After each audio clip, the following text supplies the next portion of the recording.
Hey, this is Jeff Pilson of Foreigner, M Machine, Black Swan, Heavy Hitters, you name it, I've been there. And you're listening to Metal from the Inside with my friend Sid, and keep listening. You've tuned in to the most crazy rocking metal podcast on the air. Ladies and gentlemen, welcome to Metal from the Inside.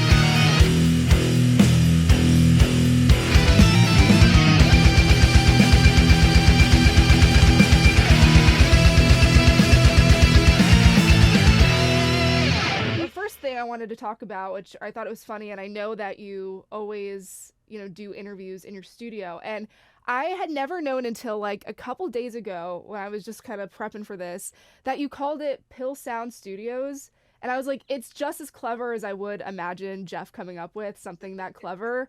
And I'm always so fascinated by just the setup you have because you do all your records there, so of course it's pretty intricate because, it's where you work most of the time, but how long have you been in this space specifically? This space specifically, we moved in. So this is connected to our house, right? This used to be the garage. We actually built a new garage outside because this is attached to the house. So this has been, we moved in at the end of 2005. And it was, the shell of this studio was already here because the guy that we bought the house from did soundtrack stuff. But we did a lot of improving. You see that window right there. That was the hole was in there and one wall was there. But we ended up putting in the second wall, the second hole, and then we built the windows, the two studio windows right here, and turned that into a really nice ISO room. That was the first year. Then a year later, we made the drum room, which was that room over there. So it's been as it is since 2006. Wow. That's incredible. So a lot of records in here. Yeah, that, like I said, it's so, it just looks, you have all the amps behind you. It just, you obviously work there, so I understand why it's so, put together, but it's so interesting to me, just seeing like so many people, I'm sure that you work with too, also have home studios. And, me growing up and, learning about rock and stuff, you think of all like these studios where, and you used to have to go to a studio. It wasn't as always, I get to, get out of bed and come down in the studio, which is cool. So, but I love that Pill Sound Studios. That's awesome. Well, I try and have the best of both worlds in here. In other words, I loved going to the studio back in the day. That was a great thing. And I want people to experience that when they come here. But I got to admit, because I work so much, it's really nice to have it connected to my house. Right. So I feel like I have the best of both worlds. I feel when people come here, they still get a studio experience, even though it's connected to my home. Yeah. But, there's a separate entrance and everything. So I try and maintain that studio mystique that was always there, that I think is a part of the magic of making records. And everybody that's recorded here always says the same things, like, wow, it feels really good in here. It feels real musical in here. I want to make music when I get in here. And that's my goal. Yeah. You were working from home before it was cool, Yeah, well, I've had home studios forever. Right.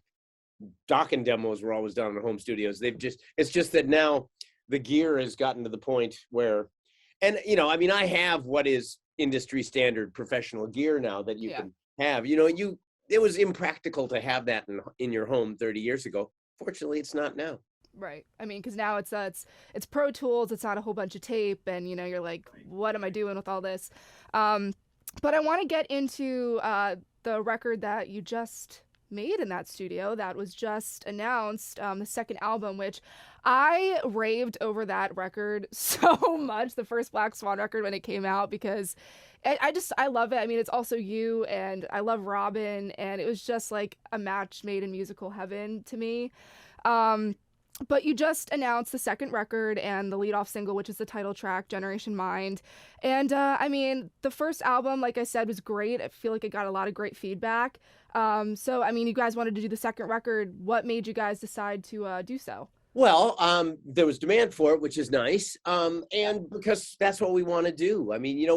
These quote unquote projects that happen, people ask me all the time, well, is it a band or is it a project?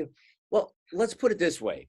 There's a new ethic out there now. It's a different world now. But these quote unquote projects, we do approach them like bands. We do invest in them, musically, psychologically, camaraderie wise, chemistry wise, everything about it. I like to approach as if it's a real band. So a real band wants to keep making records. And that's the thing, as long as Reb and Robin have something to say and I can help them with it, I'm going to want to make Black Swan records. Right. And I actually am trying to get him back on the podcast. We texted about it. Robin, I had him back on originally, I think in the end of 2020. And the funny thing, he told the story about how you originally weren't going to be in the band. And he was like, I'm only doing this if you're doing it. So I think that's really funny. Yeah, well, actually what happened is yes, originally Frontiers, the label, Serafino and Frontiers, he wanted this to be a project that I just produced. That was how it was kind of pitched to me. And it was right before Foreigner was going on tour with Whitesnake. So the first name that came to mind for me was Reb. And, Reb and I had done the Dokken record. Erase the Slate? Erase the Slate several years ago. And we knew we had a great chemistry, great writing chemistry. And I've always loved Reb. He's just a wonderful guy. I love him, So I asked him and he was like, yes. And then my thought was, Robin McCauley would be perfect for this. Robin being one of my dear friends, and to me, one of the most underrated. I mean, he's finally starting to kind of get recognized for what he's got. But for a long time, it felt to me like Robin was should have been recognized a lot more. So I thought, wow, this is going to be great. And then, of course, Matt came along kind of towards the end. We toyed with a couple other drummers first, but Matt came in and filled the slot and made it perfect. But yeah, I was originally just going to produce it, and I had somebody in mind to play bass, who would have been great, by the way. But both Reb and Robin were like, well, for one, it really started happening when we were writing, because Reb was like, look, you're putting down these bass tracks right now. This feels right.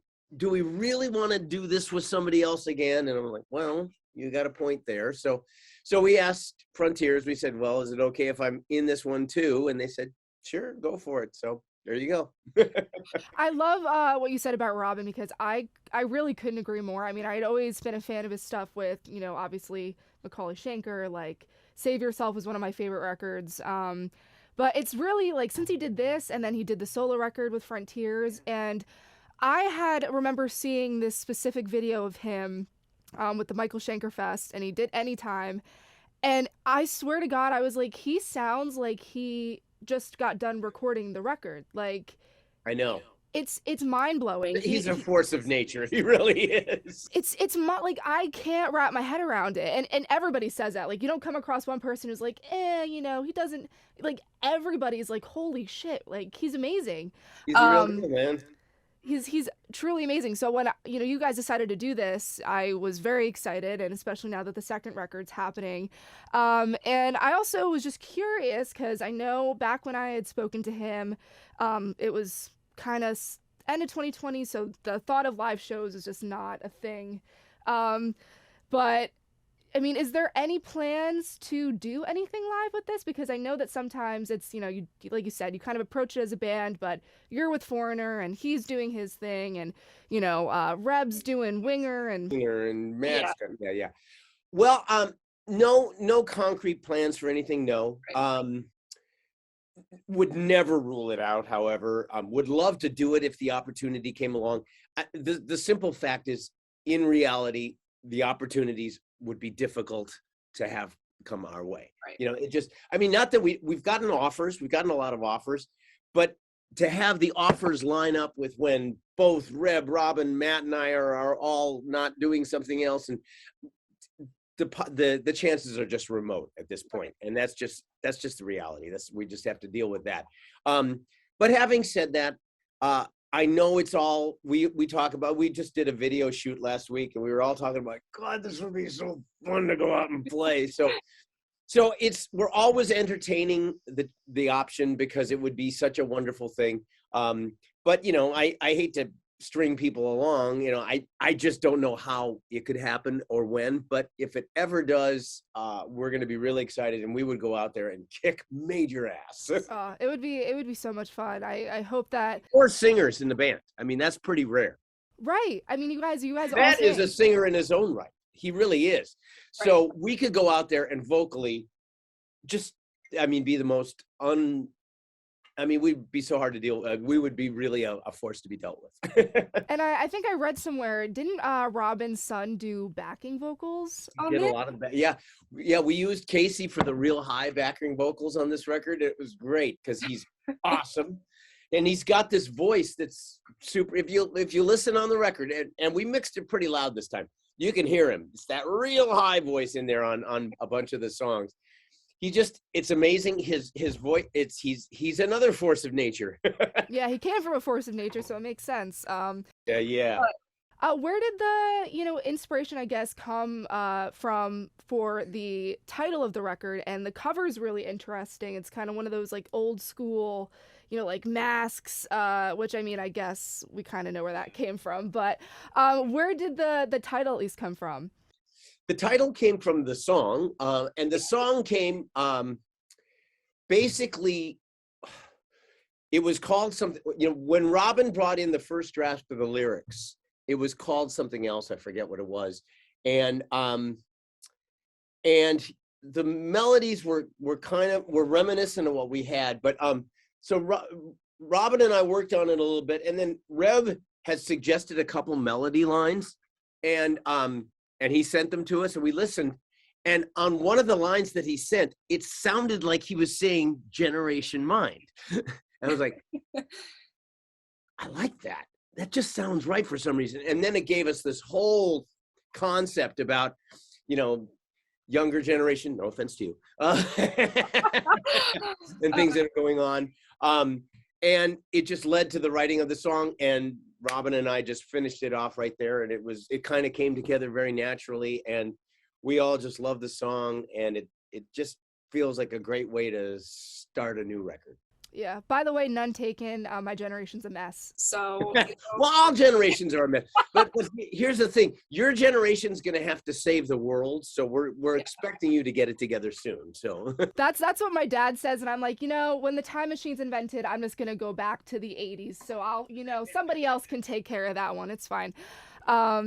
But no, yeah, I mean, what I've always loved about this project and this band is, it's totally evident on this new song, but it doesn't sound like Dokken, it doesn't sound like MSG, it doesn't sound like Winger or Whitesnake or any of that. It sounds like it definitely fits in line with that kind of music, but it's so unique.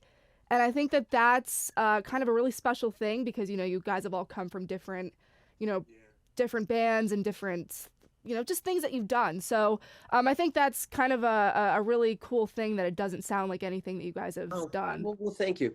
Yeah, I mean, listen, when you got an amazing guitar player with a sound of his own, amazing singer with a sound of his own, put the right music and band behind it, you're going to have something unique. And that's what happened. I mean, the chemistry in this band is just phenomenal. And that's, it was something we hoped for, but you don't always get it. So the fact that we did, and the fact that it's got some legs, pretty cool.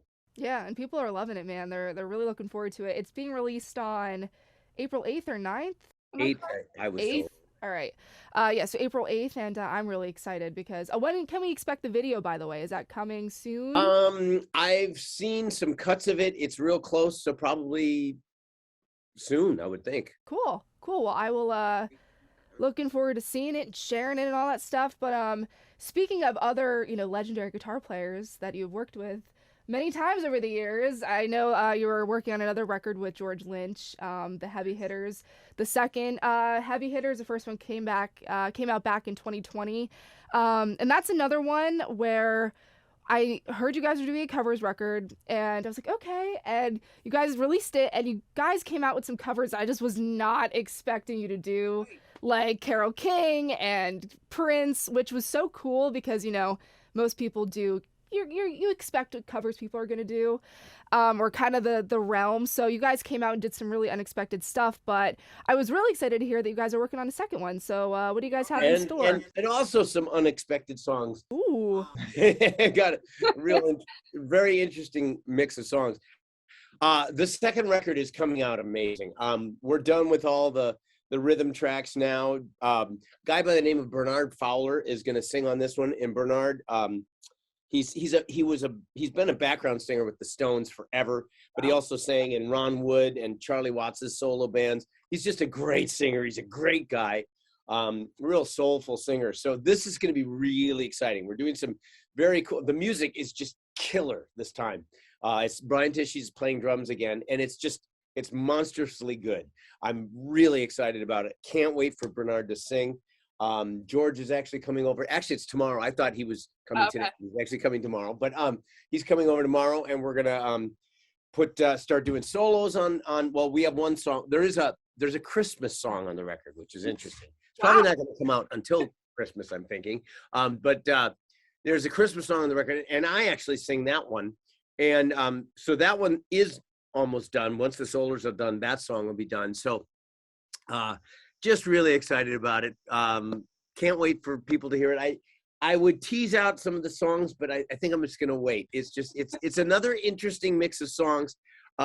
It's going to be a little more rock and heavy this time. We were kind of going for, we're still doing, hit songs. That's the whole principle behind heavy hitters, but it's a little more of like a rock band behind it, and we wanted to keep it a little more edgy rock band. So it's really, really cool. I'm really excited. Brian played the shit out of the drums. Can I say that on this? Absolutely. Absolutely. Yeah, and it's just really exciting. So I'm musically as satisfied as I could be.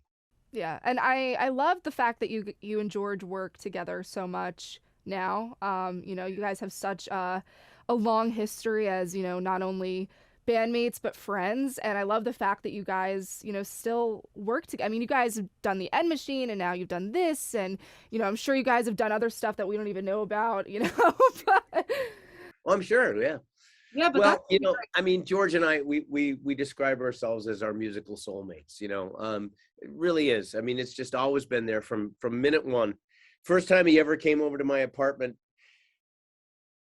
wow, 40 years ago. He walked in the door, saw my guitar standing there, picked it up, and we wrote a song together. I mean, it's like that kind of chemistry we've always had. It's always been immediate with he and I. So yeah, I love doing that. And he's playing great, and we have no egos between us. It's all just about whatever it takes to make it good. It's really fun, really satisfying. Yeah, there's whenever I think of you and George Lynch, or whenever I see your names, in a headline or whatever, I think about there's this DVD that I had gotten, and I've seen it on videos, of you guys when you guys were in Dokken, and it was in like 1986, I think this came out, and it was like you did a compilation. I think you might know what I'm thinking of. You guys did the compilation of all the videos, and you guys filmed like backstage, and you and George were in the hotel room, and we're doing the guitar like demo where he's the guitar whammy neck. Yeah. No, wait, what was it? The something throw and go guitar trainer. That I always think of that. It was just so like off the cuff, hilarious. Do you have like any memory? I mean, other memories of filming that, because I feel like it's just such a kind of low key thing for like major Dokken fans. I do, although I was doing drugs and drinking back then, so I don't remember it as clearly as I should. But yeah, no, it was. But that was fun. That was done. Yeah, Dokken was on tour. I'm pretty sure it was the Under Lock and Key tours when we started doing all that stuff. And what I love about that video is, Dokken got known for being such a mess, which we were in some ways. There was dysfunction in the band. But we also had a real fun side with all of us. And what that captures the good feeling that was there. Because we had a lot of fun. I mean, we were, young men experiencing all the stuff that you're experiencing at that point in life. and it captures that, and I love that, because there was a lot of good in Dokken too, and I'm glad people get to see that. Yeah, it definitely comes out in that video, and I mean, I've heard a lot of things, and I guess you can, attest to this or not. I mean, is it true that a lot of that people heard of, and the magazine cover with the feud guns and all? I mean, like, was that just publicity? Was that just created out of like we think that this will you know have a buzz around it, or Short answer, yes. But it came from real stuff. right? What happened was, is as we were, I think it was when we were starting the campaign for the Tooth and Nail record, we were meeting with publicists, and they were kind of trying to decide how they should create a press angle for us, because we were really more about music. We weren't like an image band. This is when you had Motley Crue and Quiet Riot and all those bands. So they were kind of trying to figure out what to do with us, because we weren't so image conscious. And then that's when the publicist latched onto, this feud that they've got going. Now, listen, it came from interviews with us. So Don and George, probably all of us to some extent, said things that led to that. But then it became a self-fulfilling prophecy, because then it just got worse and worse. And then things started happening in the press, and it ultimately led to the disbanding of the band in 1989. But it was something real, but it was completely exaggerated and expanded by the press. Right. Yeah, I'll never forget, like I said, that magazine cover where it's Don and George and they have like the guns up. I think it was Hip Parader. And I'm like, that was Rip magazine. Oh no, it might have been a Hip Parader one too, though. I mean, I think there were a couple of them. And I mean, it's sometimes you look at that and you're like, really? They posed for that? I mean, that was done tongue in cheek, obviously, but that was what they thought people wanted to hear. And you know what? To a certain extent, you have to understand, it did work. It did get people talking about it. So from their angle, they didn't, the publicist didn't have to worry about the long-term ramifications that we did have to worry about. But it worked. I mean, that's what people know Dokken for. So, I guess you got to take the good with the bad, or the bad with the good. Yeah, and I know that George, has. I don't want to, get too much into this because I know you get asked about it all the time. But, I know George has been doing some stuff with Don, and I actually saw them when they came through here. They played like half hour for me, and it was fun. It was the first time I ever saw Don and George on stage together, the very first time, and so that was really cool. But were you approached at all to do anything with them, or you kind of at this point are just like hands off? No, that was. I mean, they know my schedule is kind of busy. No, I was not asked to do that, but didn't really expect to. But the fact that they can go out and do that, that's great. Why not? Yeah. Because you guys, I remember you did that, you did the reunion, and then you did the one song that you guys all recorded together when you did the video for it. It's Just Another Day, yeah. Right. Which was great. And like, I think fans, and I'm sure you've been told, fans really loved that whole, getting to see you guys all together, and, a new song from all of you, which is really cool. And, at this point, I feel like, you guys don't really owe us anything. You gave us however many albums, it was a period of time where, obviously people can look back on it and enjoy the music and everything. But, yeah, it's just, I think sometimes people get caught up in the whole, like, is there going to be like a full-fledged reunion? And, Listen, that, again, not ruling it out, Right. But it's just down to time and possibilities. And something else you have to consider is, Don does now own the franchise. It's basically his. So when we do it, you figure whatever we do would have to be worth at least 4 times as much for him to be worthwhile to do. That's not always going to be the case. But maybe someday, who knows? I know we've all talked about the fact that we would love to make one more really concentrated, full-on effort record. I don't know if that's possible, but if it is, I know I'd love to do it. And I know Don and George and I have all spoken about that, and there is that desire in there. But finding the time to really devote to it and do it right, as well as all the other stuff we do, that's hard. So, and like I say, on the business end of things, it would have to be a pretty lucrative situation for Don to want to do it. So we'll see. We'll see. I just, maybe someday I have to carry on, as if, and if it happens, that'd be great. It is a little bucket list thing. And, that song proved to me that we can do it still, that the chemistry's still there, because it was so natural. It just, it was really effortless coming up with that song. And that should tell you something right there. So we'll see. Who knows? No plans, but maybe someday. We'll see. Yeah, well, Mick at this point kind of stepped out, and I know his brother kind of filled in for him when you guys did the last End Machine record, which I'm always just so amazed by all the projects you do, because you're doing like 3 or 4 projects, then you're like producing 3 or 4, and then you're in Foreigner, which I want to get into as well, because that's your full-time main monster that you're a part of. And you guys got back to touring this past fall, correct? We did. Well, no, actually last spring we started touring in May. But yeah, we had it wasn't a full year like usual, but it was a 2/3 full year. And we started, my first gig with this Foreigner is this coming Friday. So yeah, the machine is back. And where you were probably going with that question is about Steve Brown. And yeah, I think if a Dokken reunion happened, I don't think Mick would want to do it. I don't think, just judging from him, he's really happy not playing drums right now and being retired. He's really enjoying it. And he deserves that. We all love Mick. So, whatever makes him happy. So chances are, if we did a Dokken thing, it would be with Steve Brown, but we'll see. Again, we'll see. Steve is great. And Steve is motivated, and Steve does want to play, so it would be great to do. And and if you want somebody that sounds like Mick Brown, both in his playing and his singing, he's as close as you get. So, and he's just great. I love Steve. And Steve has such a great energy. Kind of has a little bit of what Mick has always had, that exuberance, and it's great. So if Steve did it, I think it would be great.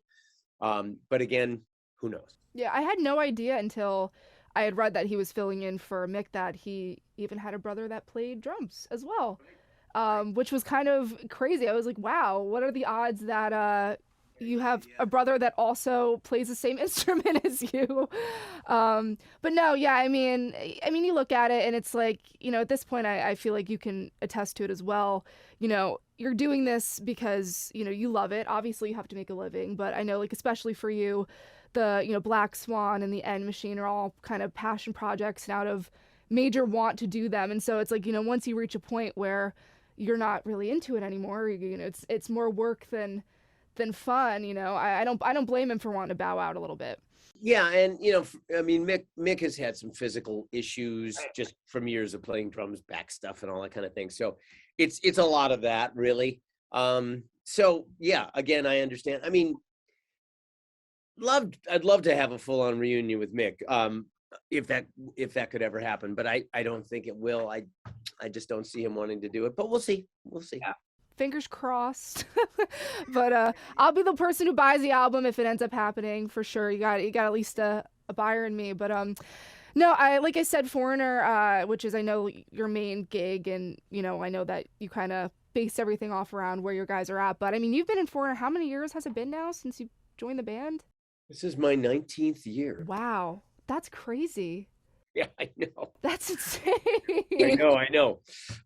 Not considering I signed up for weekend work. That was the original pitch. But yeah, it's turned into a wonderful full-time gig, and I'm just very grateful for it. It's been great. I love the music. I love the people. I love management. I love my fellow bandmates. It's all great. Listen, if I wouldn't be on the road at this point in my career if I didn't love the situation. And I do. So it's great to have that. It's just really, really great to have that. And yeah, what can I say? I feel very fortunate. And it's such a fun show. I've seen you guys, obviously, and Kelly sounds great. Like, he just dominates the stage. It's a really fun show. So if anybody, watching or listening has never, seeing you guys in this current lineup. Like, I highly recommend it. It's so much fun. It's a lot of energy too. It's a high energy show, and that makes it wonderful and fun, and it just takes that music to a new level to me. And I just think you're right. People need to see this new Foreigner, and everyone that has been happy. So couldn't encourage it more. And I mean, this is the one project that you're really doing where, I mean, you don't have to, it doesn't require any like writing from you, correct? I mean, you haven't done any, a lot of studio work with them. We've done, Mick and I have done some stuff together working on new music, but yeah, it's not really writing for me. So yeah, it's, I mean, I wish we did do more new music, but we are working on some new music, and it's really good. So I'm very encouraged by that. The thing is with Foreigner, there's no deadline to it. There's no time frame. So it happens when it happens.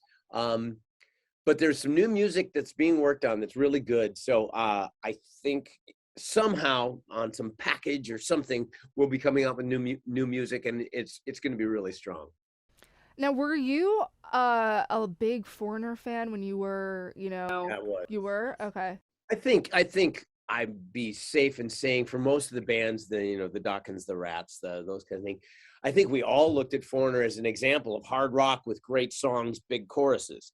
And that was our model. When Dokken started off, that was what we wanted to be, is we wanted to be big songs, but heavy. We wanted to take it another step from where Foreigner took it, but in some ways the principle is so much the same.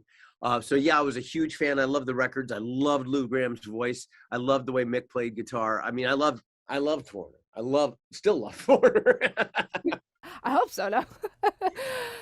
So I know you said it was approached to you at first, like a weekend gig, but I mean, I don't know if I've ever asked you how you actually ended up joining the band. How did that happen? Well, okay, so I did a movie called Rockstar that came out in 2001. Steel Dragon, baby. Yes, that's right. But we recorded it we filmed it in 2000. And in the movie with me was Jason Bonham. We played bandmates, but we also got along quite well during the making of the movie, wrote a song together for it, and established a good musical chemistry as well. So when he started working with Mick Jones in 2004, at first he just called me up and said, hey, not Jason, but the manager, Phil, called me up and said, hey, we're going to do this charity event. We're kind of figuring out what it's going to be. Do you want to do it? And I said, sure. So we went down and rehearsed for a week. And I think in that week is when we pretty much decided, oh man, I think Mick then decided I'm going to revamp Foreigner. When he did, then when Kelly got involved, it just instantly fell together. And like that, we were out there touring and doing it full time. Now, did you know Kelly at all? Because I mean, he was in Hurricane. So I was going to say, I mean, you guys, I'm sure, crossed paths. Kelly, yeah, of course not only that, we were neighbors. I mean, we lived very close to each other, just a few blocks. And in fact, we lived so close. This is a bizarre circumstance, but we were playing a winery once, early in the Foreigner days, and Kelly ordered a box of wine from the winery to be delivered to his house. And just without going into details, the numbers on our houses were similar, except two numbers were just juxtaposed, okay, right? But different streets. So this is weird. Somehow, the box of wine got delivered to my house instead of his, which is so weird. It had his address on it, but the guy delivered it to our house. It was so weird. Anyways, that's how close we lived. So yeah, I knew Kelly before the band. We weren't terribly close, but I knew him, respected him, and then was just blown away by him the minute once he started doing Foreigner. It was so clear this is what he's meant to do, and he just hasn't looked back since. No, he's another one that I think is. I always thought he was very underrated with his work in her. Yeah, right. Because I mean, that's a band that I feel like was really kind of like underground for some weird reason, because I feel like they had what it too late in the cycle, you know what I mean? Yeah. Musically, they came along just a little too late, which is unfortunate because they were great. And yeah, Kelly's great, and Kelly should have been recognized as well, but he is starting to be now, and that's great. Yeah, no, he's doing a fantastic job in Foreigner. You know, I mean, all of you guys are.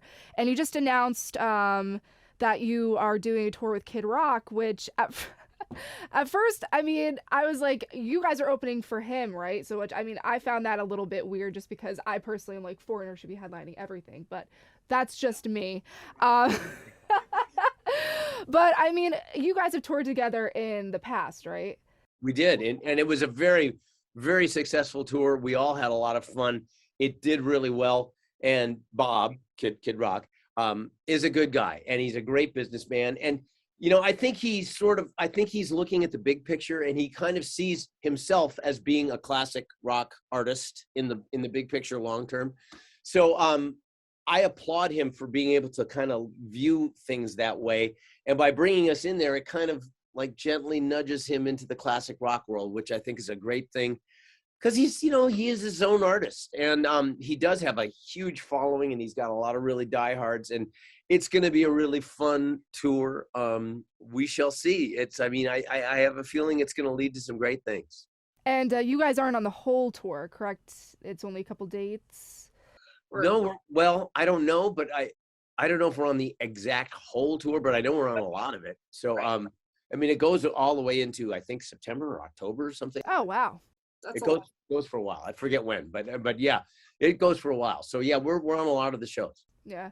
How did it feel for you to, you know, finally get back on stage, which I know is such a, you know, typical question nowadays, but I mean, you've been touring for a large part of your life, and, you know, in so many different bands, and, you know, with Foreigner now for almost 19 years. So to have 2 years off is probably like, what the fuck, right? It was actually only a year and 4 months, but it was, it was life-changing. It was great. It was wonderful to have that time because I have this, so I was able to do a lot of recording here. Right. And then I had my family, which, you know, I got to spend time with, and, you know, my daughter's about to graduate from high school. So it was a good time to have all that. So I just tried to be very grateful and appreciative of that time, and then tried to use it wisely, and got some recording done in here. And so, you know, for me, the pandemic has been a lot easier than it's been for a lot of people. And I'm very aware of that. But just trying to keep up a good face and trying to keep making good music here, regardless of what happens with that pandemic. No, like I said, I'm so, you know, happy and in love with everything that you've done over the last couple years. You know, like I said, Black Swan and The End Machine has been great. Did 2 records with them, with another fantastic singer. You know, you had Robert Mason in there, and of course George Lynch. And so, I mean, I'm really looking forward to this next Black Swan record.